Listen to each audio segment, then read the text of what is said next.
هو الله الذي لا إله إلا هو عالم الغيب والشهادة هو الرحمن الرحيم.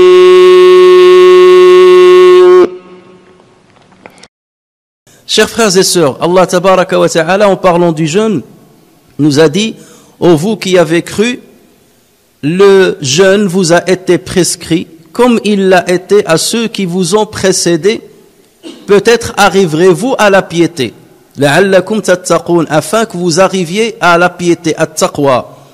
Autrement dit, Allah Azza wa Jalla nous trace dans ce verset-là l'objectif qui doit être recherché par le musulman et la musulmane à travers son jeûne.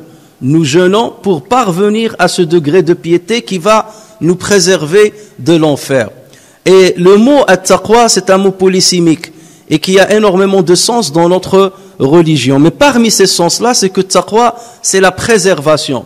C'est la préservation. Autrement dit, nous jeûnons pour nous préserver de la colère d'Allah Azza wa Jal et pour nous préserver de son châtiment. Autrement dit, pour nous préserver de l'enfer, pour aller au paradis et éviter l'enfer. Voici un des objectifs que nous devons tracer lorsqu'on veut jeûner le mois du Ramadan.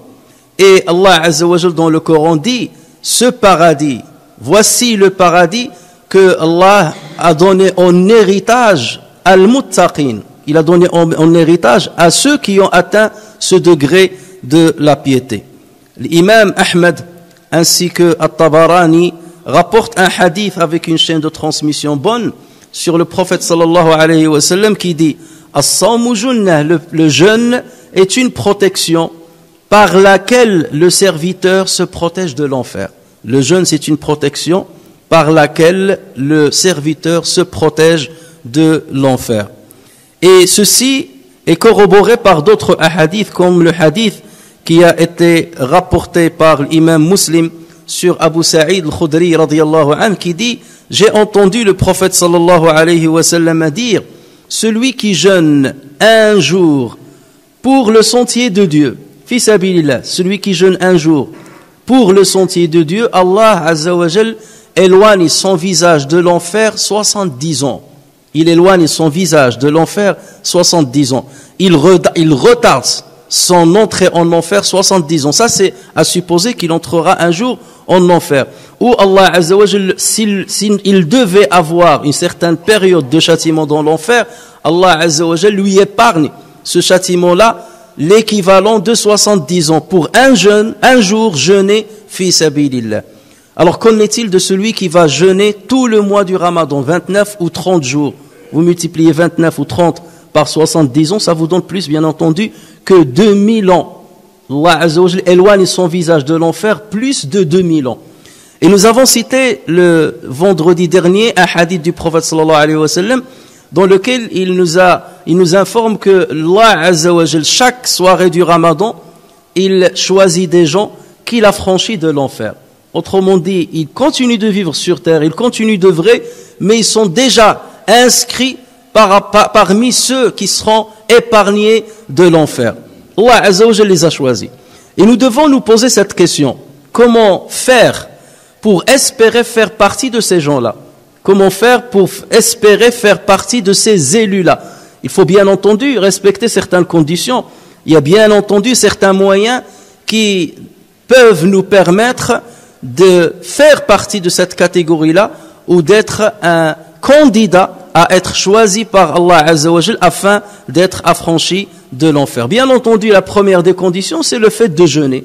Lorsqu'on n'a pas un empêchement religieux qui ne nous permet pas de jeûner. Autrement dit, même la personne qui a un empêchement à cause d'une maladie, ou bien à cause d'une grossesse, ou à cause d'un allaitement, ou à cause d'un voyage, ou à cause de la vieillesse, ou à cause des menstrues pour la femme, ou de l'orchie pour la femme qui a accouché, elle rentre dans cette catégorie, bien entendu, parce qu'il y a un empêchement religieux qui les a écartés du jeûne. Mais ils peuvent être parmi ces élus choisis par Allah tabaraka wa ta'ala. Mais quelles sont les autres conditions à satisfaire pour espérer faire partie de ces élus. Nous allons en citer 3 seulement dans ce prêche du vendredi afin qu'ils soient bien retenus dans notre mémoire. Donc, chers frères et sœurs, les moyens qui nous permettent d'être parmi les candidats à cette protection définitive de l'enfer. On va citer 3 moyens seulement. Pour bien les mémoriser, il y en a plusieurs. Le premier moyen, c'est de préserver les prières et les accomplir. Les prières, j'entends par les prières canoniques, les prières obligatoires, et essayer au maximum, lorsque cela nous est permis et qu'on n'a pas un empêchement religieusement accepté, de les accomplir avec le jama'a dans une mosquée. Accomplir les 5 prières dans une mosquée pendant ce mois du Ramadan et rajouter 10 jours avant ou 10 jours après. Si, bien entendu, on a un empêchement religieux, Allah Azza wa Jalla ne le prend pas en compte. Autrement dit, même si on participe aux autres prières et on en a manqué quelques-unes parce qu'on a un empêchement, Allah Azza wa Jalla ne va pas prendre en compte notre absence lorsqu'on avait un empêchement. Pourquoi ceci? On le dit, et surtout parce que le mois de Ramadan c'est une occasion, et nuit, c'est 30 jours déjà, il ne reste après que 10 jours. Puisque le hadith du prophète sallallahu alayhi wa sallam, qui a été rapporté par At-Tirmidhi avec une bonne chaîne de transmission sur Anas ibn Malik, ce dernier dit, j'ai entendu le prophète sallallahu alayhi wa sallam dire, celui qui prie pour Dieu 40 jours de suite, celui qui prie pour Dieu 40 jours de suite, d'une manière collégiale, à l'intérieur d'un groupe, avec un groupe, ça veut dire dans la mosquée, et en atteignant la première takbira, en essayant d'être là lors de takbirat al-ihram, ça veut dire il ne vient pas en retard, il vient à l'avance pour être parmi ceux qui accomplissent takbira avec l'imam. Celui qui fait cela pendant 40 jours, Allah Azza wa Jal lui prescrit 2 innocences. Une innocence de l'enfer, ça veut dire il n'entrera pas en enfer, et une innocence de l'hypocrisie, autrement dit, jamais l'hypocrisie ne s'infiltrera dans son cœur. Bien entendu, certains peuvent dire, oui, mais nous avons du travail, nous devons chercher c'est-à-dire les moyens de notre subsistance, qui est tout à fait naturel, et l'islam ne nous empêche pas d'ailleurs de travailler, d'œuvrer, d'aller chercher, de gagner son pain, comme on dit, pour soi-même et pour ses enfants. Mais là, on parle de celui qui fait son maximum. Autrement dit, lorsqu'il a un empêchement acceptable, il n'y a pas de problème. Mais lorsque tu n'as pas d'empêchement, tu bénéficies du temps libre, tu n'as pas un empêchement, et malgré cela, tu observes une fainéantise pour venir à la mosquée, donc tu ne fais pas forcément partie de cette catégorie. Et tu risques, c'est pas sûr, mais tu risques de ne pas faire partie de ces élus qu'Allah Azza wa Jal choisira pendant le mois du Ramadan afin de les affranchir complètement de l'enfer. Et bien entendu, pour ceux qui ont des excuses, ils ont un autre choix, ils ont une autre possibilité, comme par exemple le fait de préserver la prière en groupe, notamment pour les prières de l'Asr et de As-Subh, puisque on a rapporté sur le prophète sallallahu alayhi wa sallam qu'il a dit, dans un hadith rapporté par Muslim, qu'il a dit, n'entrera pas en enfer quelqu'un qui prie avant le lever du soleil et avant le coucher du soleil. Lorsqu'il a dit quelqu'un qui prie, ça veut dire quelqu'un qui respecte les 2 prières, la prière de l'Fajr et la prière de l'Asr, et surtout lorsqu'il le fait, bien entendu, à l'intérieur d'une mosquée. Et pour celui qui ne peut pas préserver ceci, ou bien celui qui a des empêchements pour faire ceci, il y a encore un autre moyen. C'est le fait de préserver et d'être assidu aux prières rawatib, autrement dit les prières qui sont liées aux prières canoniques, celles qui les précèdent ou celles qui viennent juste après. Et dans un hadith rapporté par Tabarani sur Habiba, le prophète sallallahu alayhi wa sallam a dit, celui qui accomplit d'une manière assidue 12 rak'at par jour, en parlant de rak'at de prière surérogatoire, 12 rak'at par jour, Allah Azza wa Jal lui construira une demeure dans le paradis. Et si Dieu lui construira une demeure dans le paradis, c'est bien pour y résider et ne pas la laisser vide. Ça veut dire qu'il entrera au paradis. Et ensuite, dans un autre hadith, le prophète sallallahu alayhi wa sallam a mentionné ces quelques prières, à savoir 4 rak'at avant la prière de Dhuhr, 2 rak'at juste après la prière de Dhuhr, 2 rak'at juste après la prière de Al-Maghrib, 2 rak'at juste après la prière de l'Isha et 2 rak'at juste avant la prière de Subh. Il s'agit bien entendu ici de la sunna de Al-Fajr. Donc voici des moyens faciles à la disposition du musulman et de la musulmane afin qu'il fasse partie ou qu'il espère faire partie de ces élus-là qui seront affranchis de l'enfer pendant ce mois béni. Deuxième moyen, chers frères et sœurs, pour parvenir ou espérer parvenir à l'affranchissement de l'enfer, c'est multiplier les invocations pendant le mois du Ramadan. Multiplier les invocations pendant le mois du Ramadan. Tu veux être préservé de l'enfer, adresse-toi à Allah Azza wa Jal et insiste dans ton appel et dans ton invocation. À plusieurs endroits dans le Coran, Allah Azza wa Jal a cité ceux qui s'adressent à lui en lui demandant le paradis, en lui demandant de les préserver de l'enfer. Parmi ces passages, Allah Azza wa Jal dit Rabbana atina fid dunya hasana. Seigneur, accorde-nous dans l'ici-bas une hasana et dans l'au-delà une hasana waqina adhaban nar. Préserve-nous du châtiment de l'enfer. Parmi ces passages, Rabbana innana amanna faghfir lana dhunubana waqina adhaban nar. Seigneur, nous avons cru, alors pardonne-nous nos péchés et préserve-nous du châtiment de l'enfer. Parmi ces passages, Allah Azza wa Jal cite qui médite dans la création des cieux et de la terre et qui disent Rabbana ma khalaqta hadha batila. Seigneur, tu n'as pas créé ceci vainement. Subhanak, gloire à toi. Faqina adhaban nar. Préserve-nous du châtiment de l'enfer. Allah Azza wa Jal, en parlant des serviteurs du miséricordieux et en citant leurs caractéristiques, il a dit walladhina yaquluna rabbana sarif anna adhab jahannam. Seigneur, écarte-nous du châtiment de l'enfer.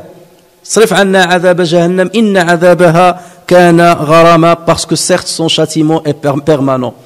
Et nous avons cette chance inouïe d'être pendant le mois du Ramadan, le mois où Allah Azza wa Jal exauce plus les vœux de ses serviteurs. N'est-ce pas? L'imam Ahmad ibn Majah, l'imam Tirmidhi, l'imam al-Hakim, qui ont rapporté un hadith authentique sur Anas ibn Malik qui dit, le prophète sallallahu alayhi wa sallam a dit, celui qui demande Allah Azza wa Jal le paradis par 3 fois, le paradis parle et il dit Seigneur, fais-le entrer au paradis. Et celui qui demande à Allah Azza wa Jal de le préserver de l'enfer 3 fois de suite, l'enfer parle et il dit Seigneur, préserve ce serviteur de l'enfer. Donc imaginez, ce sont des moyens simples à la portée de tout le monde. Tu multiplies l'invocation 3 fois, tu insistes, parce que Allah Azza wa Jal yuhibbul abda al-milhah. Allah Azza wa Jal aime le serviteur qui est insistant. Il ne se contente pas d'une petite invocation une fois tous les tremblements de terre, mais il insiste et il est répétitif dans sa demande parce qu'il est en train de manifester son indigence devant son grand créateur. Et le meilleur moment où on peut invoquer Allah Azza wa Jal, c'est au moment de la rupture du jeûne, puisque le prophète sallallahu alayhi wa sallam a dit celui qui jeûne a un vœu ou bien une invocation qui est exaucée au moment où il rompt le jeûne. Et les savants ont divergé. Est-ce qu'on fait cette invocation juste avant de rompre, pendant qu'on est en train de rompre le jeûne ou après? Il y a les 3 avis. Mais toujours est-il qu'il faut faire cette invocation au moment de la rupture du jeûne, le moment où normalement nous sommes tous concentrés et que nos organes, notre attention, notre esprit convergent vers la nourriture pour étoffer la soif et pour stopper la faim. C'est là où tu te rappelles que tu as un Seigneur qui attend ton invocation et qui va l'exaucer et tu t'adresses à Allah Azza wa Jal pour ce faire. Et Abdullah ibn Amr radiyallahu anhuma avait l'habitude après chaque jeûne, après chaque rupture de jeûne, de rassembler ses enfants et sa femme et d'invoquer tous ensemble Allah tabaraka wa ta'ala. Et lorsqu'on lui a posé la question, il disait parce que Allah Azza wa Jal dans le Coran a dit et si mes serviteurs t'interrogent à mon propos, t'interrogent sur moi, je suis très proche d'eux, je suis très proche. Je réponds à l'appel de celui qui me prie lorsqu'il me prie. Qu'ils répondent à mon appel, qu'ils croient en moi, peut-être peut-être seront-ils parmi les guidés. Ibn Kathir, en commentant ce passage-là coranique, il a dit ce passage-là est venu en intercalaire entre des passages coraniques qui parlent du jeûne du mois du Ramadan.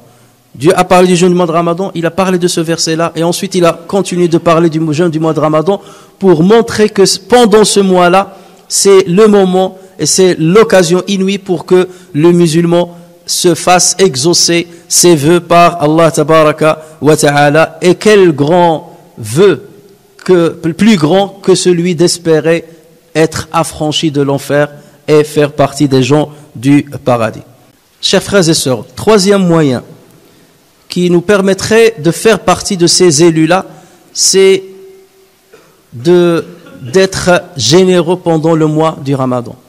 D'être généreux pendant le mois du Ramadan. Et nous connaissons tous le hadith rapporté par le Bukhari et Muslim sur Abdullah ibn Abbas radiallahu anhuma qui a dit Ittaqullah, préservez-vous de l'enfer même avec la moitié d'une date. Préservez-vous de l'enfer même avec la moitié d'une date. Autrement dit, tu donnes la moitié d'une date à quelqu'un qui est dans le besoin, il se peut que ce petit geste qui reste insignifiant pour beaucoup soit le prix du paradis. Allah Azza wa Jal, pour ce geste-là, il te donne directement le paradis, il te préserve directement de l'enfer. Et nous savons très bien que pendant le mois du Ramadan, la générosité doit se multiplier parce que c'est ainsi que le prophète sallallahu alayhi wa sallam faisait. Abdullah ibn Abbas radiallahu anhuma disait, le prophète sallallahu alayhi wa sallam était généreux, était le plus généreux parmi les gens. Et il était le plus généreux pendant le mois du Ramadan. Lorsque Jibril venait chaque soir étudier avec lui le Coran, ou bien lui apprendre le Coran, ou réviser avec lui le Coran. Et il a dit, et il était plus généreux que le vent qui apporte la bonne pluie. Il était plus généreux que le vent qui apporte la bonne pluie. Pourquoi cette comparaison? Parce que nous savons que le vent qui apporte les bons nuages, c'est un vent qui apporte le bien pour tout le monde, qui ne distingue ni entre le riche et les pauvres, ni entre l'égaré et le pieux. Il vient avec le bien pour tout le monde. Et c'est ainsi qu'était le prophète sallallahu alayhi wa sallam, notamment pendant le mois du Ramadan. Chacun qui était dans un besoin, le prophète était à ses côtés. Chacun qui était dans la faim ou dans la pauvreté, le prophète sallallahu alayhi wa sallam le suffisait par des dotations et par l'argent. C'est ainsi qu'était le prophète sallallahu alayhi wa sallam. Et nous connaissons aussi le hadith dans lequel le prophète sallallahu alayhi wa sallam dit, celui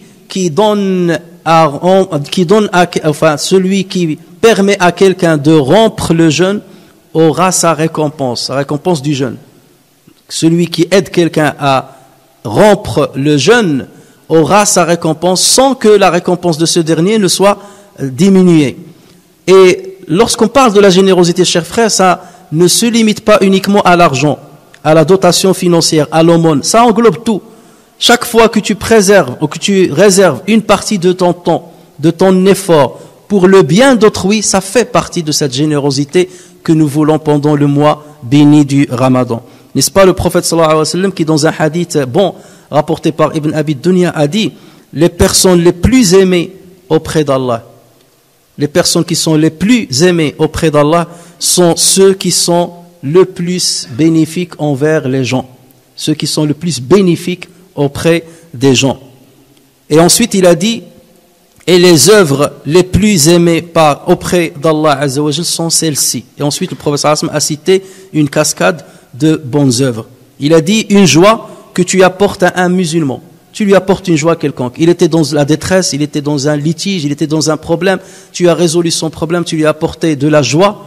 Ça, c'est la meilleure œuvre auprès de Allah Azza wa Jal. Ou que tu lui dissipes une peine. Il avait une peine et tu l'as dissipée par ton intervention. Ou que tu lui règles une dette. Il avait une dette, un loyer à payer, des échéances à respecter, et tu viens pour lui résoudre tous ces problèmes-là. Ou que tu le rassasies d'une faim, parmi lesquelles, bien entendu, la rupture du jeûne du mois du Ramadan. Et ensuite, le prophète sallallahu alayhi wa sallam a dit cette belle parole, et que je marche avec un frère ayant un besoin, ça veut dire je vais avec lui pour lui faciliter son besoin, pour qu'il parvienne à son besoin, et que je marche à côté d'un frère pour son besoin, mais plus profitable que le fait de faire la retraite pieuse dans cette mosquée pendant un mois. C'est mieux pour moi que de faire une retraite spirituelle, l'i'tikaf, dans cette mosquée, en parlant de la mosquée de Médine. Et nous savons la récompense que nous avons dans la mosquée de Médine à chaque fois qu'on accomplit une seule prière. Et quelqu'un qui fait l'i'tikaf, une retraite spirituelle, il va prier, il va lire le Coran, il va étudier, il va saluer les gens. Donc imaginez tout le bien dont il va bénéficier pendant un mois dans la mosquée du prophète sallallahu alayhi wa sallam. Et pourtant, le prophète sallallahu alayhi wa sallam a dit que je sois à côté de quelqu'un qui est dans le besoin, mais plus profitable que de rester un mois durant retraité spirituellement à l'intérieur de cette mosquée. Et pour être plus pratique, dans nos mosquées aujourd'hui, nous donnons à des gens qui sont dans le besoin ou pas dans le besoin à rompre le jeûne. Aujourd'hui, ici dans la mosquée, à peu près 80 jusqu'à 90 personnes rompent le jeûne chaque jour, parmi lesquels ceux qui sont vraiment dans le besoin, parfois ceux qu'on ne voit que pendant le mois du Ramadan. Et heureusement, on n'a pas à dire ce sont des adorateurs du Ramadan, ils viennent que le Ramadan. Et alors, où est ton problème? Qu'il vient comme pour le mois de Ramadan, il vient pour toi, il vient pour Dieu. Il a jeûné pour toi, il a jeûné pour Dieu, même s'il était égaré auparavant. S'il a jeûné pendant le mois de Ramadan, c'est qu'il a de la foi encore dans son cœur. Au lieu de renforcer cette foi, de l'aider, d'être à ses côtés, on le voit avec un œil de mépris. Celui-là ne vient que pendant le Ramadan. Et toi, ça y est, tu es sauvé. C'est sa foi qui l'a poussé à venir pendant le mois de Ramadan. Et Allah Azza wa Jalla a voulu que ce mois-ci, les portes du paradis s'ouvrent. S'il s'ouvre pour tout le monde. Pourquoi tu veux fermer, toi, les portes du paradis? Dieu a voulu que les portes de l'enfer se ferment. Pourquoi tu veux les ouvrir pour ces gens-là? Donc au contraire, tu dois être à leur côté, les soutenir, manger s'il faut avec eux, leur apporter de l'aide. Et pas que ceci, pas que de la nourriture. Lorsqu'on voit des frères qui restent pendant que nous on fait la prière, nous on est contents, alhamdoulilah, on lit le Coran, on entend le Coran, on fait la prière, on a fait tarawih. Et des frères qui restent pendant 2-3 heures à l'extérieur en train de ranger les voitures, avec les insultes, le regard méprisable, ceux qui les poussent, ceux qui les remettent en cause ce qu'ils font. Et on ne les ménage pas, même pas salam alaykoum, barakallahu fikum, même s'ils font des erreurs. Et nous on rentre, moi je suis sauvé, j'ai fait ma prière, ou hadak miskin, je lui crie dessus, il n'a fait n'importe quoi, c'est un injuste, que ceci, c'est un cela. Non, il est au service des musulmans, parce que sans lui il n'y aurait pas d'ordre, sans lui il y aura un désordre, il n'y a qu'à voir comment nous sommes, et nous nous connaissons très bien. Lorsque moi je fais ma prière et je quitte la mosquée, il y a des gens qui restent derrière moi jusqu'à 1h du matin à nettoyer la moquette sur laquelle je me suis assis, à ramasser les noyaux de dattes que j'ai mangés et que j'ai jetés par terre, à ramasser les poubelles pour les sortir à l'extérieur. Personne ne pense à eux. Et bien plus que ça, certains disent, mais c'est quoi ça? Ça, c'est pas fait pour moi. Ana, c'est salat, tarawih, et je pars chez moi, j'ai tout gagné. Non, détrompez-vous, chers frères et sœurs. Et le prophète sallallahu alayhi wa sallam veut attirer notre attention sur ce genre d'œuvre. Et j'ai beaucoup aimé l'initiative d'un jeune homme qui est venu me voir, il m'a dit, je suis à votre disposition, mettez-moi où vous voulez que je nettoie, vous voulez que je sois au service lors de la rupture de jeûne, où vous voulez. Il y a des frères qui laissent leurs femmes, leurs enfants, pour préparer à manger tout l'après-midi à peu près 80 à 90 personnes qui rompent le jeûne chaque jour ici à la mosquée.